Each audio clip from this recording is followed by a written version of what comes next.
नहीं है। ऐसे समय पर उन्हीं घाटों के आसपास बसे ये हमारे साथी तत्काल अपना जान जोखिम में डाल करके जीवन रक्षा करते हैं। और सबसे बड़ी बात पुलिस के एंगल से हम बताएं कि कानून व्यवस्था में उस समय आप ये समझ लीजिए कि ये सेफ्टी वाल्व होते हैं। अगर ये 4-6 शादी नदियों में न कूदे तो सामने जिसके परिवार का आदमी डूब रहा है और उसके गांव परिवार के लोग बेबस वो भी होते हैं लेकिन आक्रोशित भी होते हैं, दुख के साथ साथ आक्रोशित होते हैं। तो उस आक्रोश को डिफ्यूज ये हमारे साथी करते हैं। इस बार आपदा प्रबंधन में जो धन मिला था, अभी एडीएम साहब से मैंने पूछा तो जिला आपदा प्रबंधन प्राधिकरण जो है, जिसके एडीएम साहब सीईओ हैं, डीएम साहब चेयरमैन हैं, 250 नाविकों के लिए ये किट खरीदने के लिए बजट मिला था और शासन से एक रेट अप्रूव्ड था। हमारी गोरखपुर के आपदा प्रबंधन की टीम ने जब इसे सर्च किया तो एनडीआरएफ और एसडीआरएफ ने जेम पोर्टल पर जो रेट और जो सामान था जिसे अप्रूव्ड किया, वो सरकार का जो अप्रूव्ड रेट था उससे भी कम दर पे मिला। तो दोनों के बीच में जो पैसा बचा उसमें जिला आपदा प्रबंधन प्राधिकरण ने यह तय किया कि गोताखोर साथियों को भी ये किट उपलब्ध कराई जाए। तो उसी क्रम में आज इनको हम एक लाइफ सेविंग जैकेट, एक ये लाइफ सेविंग जो रिंग है, एक टार्च, क्योंकि इनको रात के अंधेरे में भी जाना पड़ता है, और एक फर्स्ट एड किट, ये विभिन्न थानों से नाम लिए गए थे। उनमें से कुछ सिलेक्टेड साथियों को आज के क्रम में उपलब्ध कराएंगे।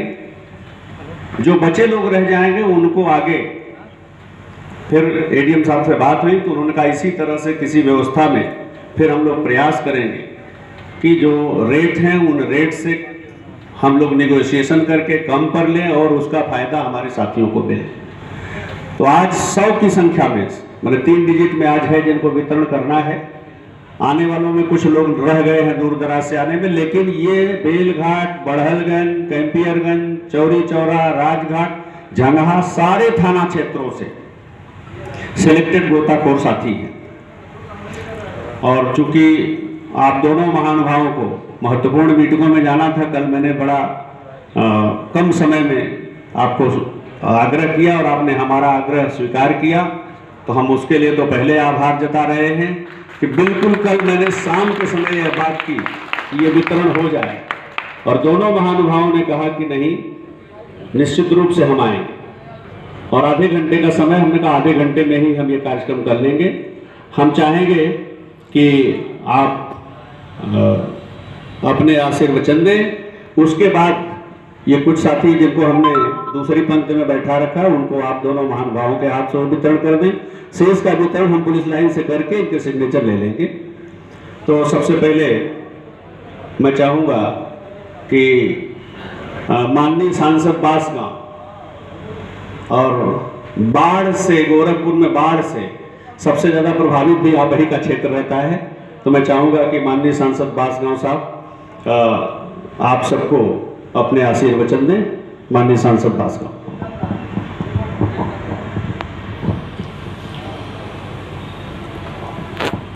बाढ़ नियंत्रण के इस कार्यक्रम में उपस्थित गोरखपुर लोकसभा के लोकप्रिय सांसद, फिल्म स्टार और संसद में साथी बड़े भाई आदरणीय रवि किशन शुक्ला जी, उपस्थित एसपी नारद सिंह साहब, एडीएम साहब, और यहाँ उपस्थित हमारे क्षेत्र के गोरखपुर और बांसगांव के सभी गोताखोर, और हम इनको नाविक भी कह सकते हैं, क्यों सर, नाविक भी होंगे उसमें।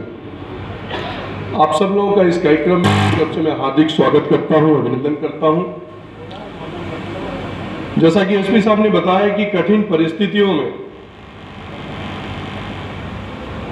आप सब लोग, हम सब लोगों के लिए भगवान के रूप में साबित होते हैं। क्योंकि मैं बांसगांव सिंध का सांसद होने के नाते पिछले 15 वर्षों से लगातार, क्योंकि मेरा क्षेत्र ही ऐसा है कि हर साल हम के बाढ़ के विभीषिका में हमको पढ़ना ही है, चाहे पानी बरसे चाहे ना बरसे, बाढ़ आए चाहे ना आए। लेकिन हमारे कुछ ऐसे क्षेत्र हैं जैसे चिल्लूपार है, रुद्रपुर है, बांसगांव का कुछ क्षेत्र है, ऐसे हमारे कुछ क्षेत्र हैं जो निश्चित तौर पर बाढ़ आना ही आना है। चाहे राप्ती, घाघरा, कहीं ना कहीं से ये हर साल हम लोग पीड़ित होते हैं। और जब बाढ़ आ जाता है तो उस समय हम आप सब लोगों को याद करते हैं, और उस समय आप लोग बिना किसी परवाह के, बिना अपने जान की परवाह किए समाज की सेवा, गांव की सेवा जिस तरह आप करते हैं, मैं ये कह सकता हूं इस मंच पर कि जितनी तारीफ आपकी की जाए उतनी कम है। क्योंकि हम सब लोग, चाहे हम हो चाहे आदरणीय रवि किशन शुक्ला जी हो, हम सब लोग लोगों को बचाने का, जिस तरह आप अपना जान पर खेल कर लोगों को पानी से बाहर निकालते हैं, उनके पशुओं को बाहर निकालते हैं, हम लोग उस चीज़ को ग्राउंड जीरो लेवल पर खड़े होकर हम लोग देखते हैं और निश्चित तौर पर आप प्रभावित करने वाला कार्य करते हैं। तो हम जो भी कुछ कर सकें सरकार की तरफ से, मैं उत्तर प्रदेश सरकार आदरणीय अपने पूज्य महाराज जी का भी स्वागत करना चाहता हूं कि इस समय में आप सब लोगों को प्रोत्साहित करने के लिए मैं ये बात को हमेशा ही मंचों पर कहता हूं, पुरस्कार कोई चीज नहीं होता है, पुरस्कार एक अपने आप में एक शब्दी पुरस्कार है कि जिसको मोल से नहीं हम लोग तौल सकते हैं। पुरस्कार पाने का हकदार वही व्यक्ति होता है जो समाज से भिन्न कार्य करता है, समाज के लिए काम करता है, सदियों तक याद करने वाला काम होता है। और कोई प्रसन्न होकर चाहे सरकार चाहे व्यक्ति उसको पुरस्कृत करता है तो निश्चित तौर पर आप उस पंक्ति में खड़े जाते हैं जो विशिष्ट आप माने जाते हैं। तो मैं आज के इस अवसर पर बहुत लंबी बात नहीं कहते हुए आज के इस कार्यक्रम में एसपी साहब ने बुलाया, इसके प्रति मैं आपके भी प्रति आभार प्रकट करता हूं, आदरणीय सांसद जी का आभार प्रकट करता हूं, और इस कार्यक्रम में आए हुए सभी हमारे सम्मानित नागरिकों का भी अपनी तरफ से स्वागत अभिनंदन करते हुए अपनी बात में समाप्त करता हूं। बहुत बहुत धन्यवाद।